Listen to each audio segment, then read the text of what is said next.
এতিয়া next 6 number ঠিক আছে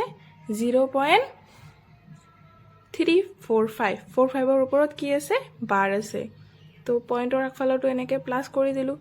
0 প্লাছ তাৰপিছত 45ৰ ওপৰত বাৰ আছে তো দুটা 9 লিখিলোঁ 3ৰ ওপৰত বাৰ নাই তো সেইকাৰণে কি কৰিম এটা 0 দি দিলোঁ তাৰপিছত পুৰাটো লিখিম 3 4 5 তাৰপিছত যাৰ ওপৰত বাৰ নাই এইটো মাইনাছ কৰি দিম মানে 3 4 5 মাইনাছ 3 ঠিক আছে এতিয়া এনসাৰটো কি পালোঁ 342/990 এইটো কেনেকৈ কাটিব পাৰোঁ 18 দি ঠিক আছে তো 18 দি ওপৰতো কিমান বাৰ যাব 19 বাৰ আৰু তলৰটো 55 বাৰ ঠিক আছে তো লিখি ল'লোঁ 19/55 ঠিক আছে এতিয়া নেক্সট 7 নম্বৰটো ঠিক আছে 7 নম্বৰটো লিখি ল'লোঁ এতিয়া আগৰটো নিচিনাকৈ পইণ্টৰ আগফালৰটো প্লাছ কৰিম দুটা বাৰ আছে 99 তাৰপিছত দুটাত বাৰ নাই 00 লিখিলোঁ তাৰপিছত ওপৰতো এনেকৈ মাইনাছ কৰি দিলোঁ তাৰপিছত এতিয়া কি কৰিম 32 আৰু 9902 ইনটু কৰি তাৰ লগতে 1 2 2 3 টো প্লাছ কৰি দিম ঠিক আছে বুজি পালানে আৰু এইটো প্লাছ কৰি কি হ'ব এনসাৰটো পাই গ'লোঁ ঠিক আছে তো 318023 ঠিক আছে এতিয়া নেক্সট 7 নম্বৰটো ঠিক আছে তো 0.377ৰ ওপৰত কি আছে বাৰ আছে এতিয়া সলিউশন লিখিম তাৰপিছত কি কৰিম 0 প্লাছ 7ৰ ওপৰত বাৰ আছে 9 লিখিলোঁ 3ৰ ওপৰত বাৰ নাই 0 দিলোঁ তাৰপিছত পুৰাটো লিখিলোঁ 37 তাৰপিছত মাইনাছ কৰি দিলোঁ বাৰটো নথকাটো মানে 3 টো মাইনাছ কৰি দিলোঁ ঠিক আছে এতিয়া আকৌ কাটি দিলোঁ ঠিক আছে পাই গ'লোঁ তাৰপিছত 0.99ক p/q আৰ্হিত প্ৰকাশ কৰা তোমাৰ উত্তৰ দেখি আচৰিত হৈছা নেকি তোমাৰ শিক্ষক আৰু সহপাঠীসকলৰ লগত এই উত্তৰ কিয় অৰ্থবহ আলোচনা কৰা তো 0.999 মানে কি লিখিব পাৰোঁ যে 0.9 বাৰ ঠিক আছে তো 9 বাৰ এটা বাৰ আছে কাৰণে তলতো 9 ওপৰতো 9 তো 99 কাটি 1 হ'ল তো হয় আচৰিত হৈছোঁ ঠিক আছে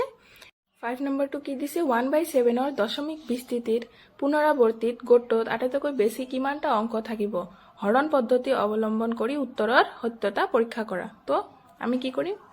5 সলিউশনটো লিখি ল'লোঁ ইয়াত মানে 1ক 17 দি হৰণ কৰিব লাগিব ঠিক আছে তো পইণ্ট দিলোঁ 0 আহিল তাৰপিছত কি হ'ল আৰু এটা 0 দিলোঁ তো 0 আহিল এনেকৈ আমি এইটো ভাগ কৰি থাকিম ঠিক আছে তো এনেকৈ আমি ভাগটো কমপ্লিট কৰি ল'ম ঠিক আছে আকৌ ভাগটো কৰাত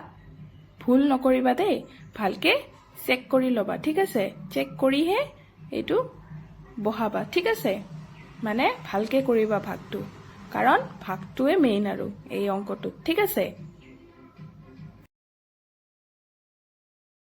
আৰু ভাগটো এনসাৰতে লিখি ল'বা মানে সলিউশনতে লিখি ল'বা এক্সট্ৰাকে ৰাফকে কৰিব নালাগে ভাগটো কৰাৰ পিছত যেটো আমাৰ মানে এনসাৰ ওলাব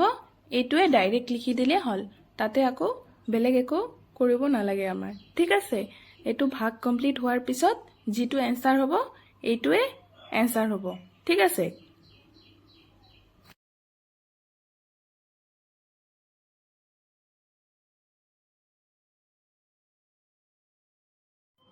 আৰু ভাগটো কৰাত ভুল নকৰিবা দেই এইটোৱে মেইন আৰু ঠিক আছে এইটোৱে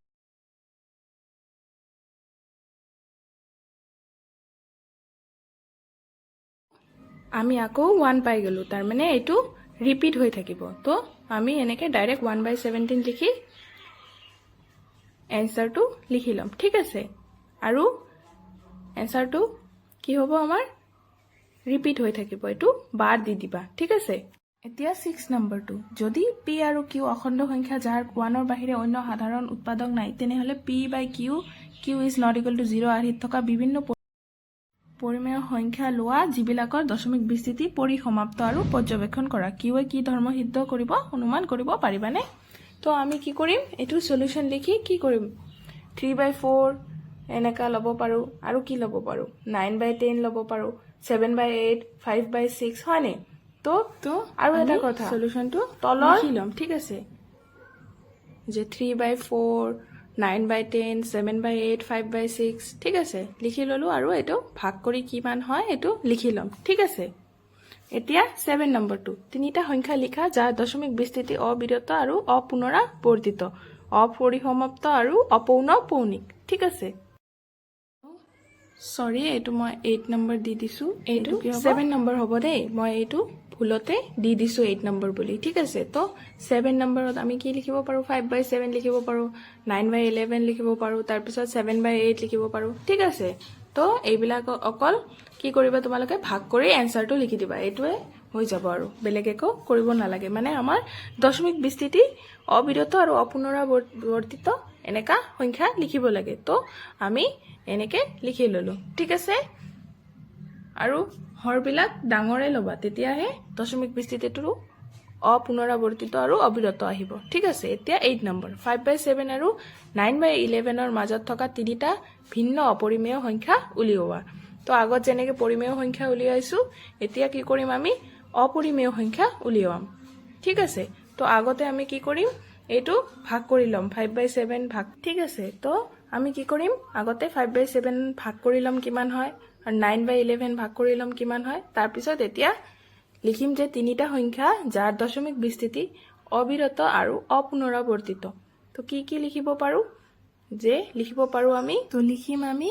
কি লিখিম 0.75007500 এনেকে কৈ থাকিব তাৰ পিছত 0.7670767000 এনেকে গৈ থাকিব আৰু এটা কি লিখিব পাৰো 0.8080008008 এনেকে গৈ থাকিব এতিয়া কি কৈছে 9 নম্বৰটো তলৰ সংখ্যা কেইটাক পৰিমেয় আৰু অপৰিমেয় হিচাপে শ্ৰেণীবিভক্ত কৰা তো 1 নম্বৰটো ৰুটত আছে তাৰ মানে এইটো অপৰিমেয় 2 নম্বৰটো কি √225 মানে কি লিখিব পাৰো আমি ৰুটৰ ভিতৰত কি লিখিব পাৰো √225 মানে কি লিখিব পাৰো আমি তোমালোকেতো জানাই ৰুটৰ ভিতৰত কি থাকিব 15 * 15 হয় নে তো 15 * 15 মানে 225 ঠিক আছে তো দুটা 15 ভিতৰত আছে ৰুটৰ মানে এটা ওলাব তাৰ মানে 15 তো 15 টো কি হয় পৰিমেয় হয় তো 2 নম্বৰটো পৰিমেয় আৰু 3 নম্বৰটো কি হ'ব আমাৰ 0.3796 এইটো সমাপ্ত পৰিসমাপ্ত মানে পৰিমেয় আৰু এইটো কি 7.478478 এইটো মানে কি হৈ আছে এইটো কি হ'ব আমাৰ পৰিমেয় ঠিক আছে এতিয়া আৰু এইটো লাষ্টৰটো কি হ'ব অপৰিমেয় আৰু যদি মোৰ ভিডিঅটো চাই ভাল লাগিছে তেনেহলে লাইক কৰক শেয়াৰ কৰক সাবস্ক্ৰাইব কৰক থ্যাংক ইউ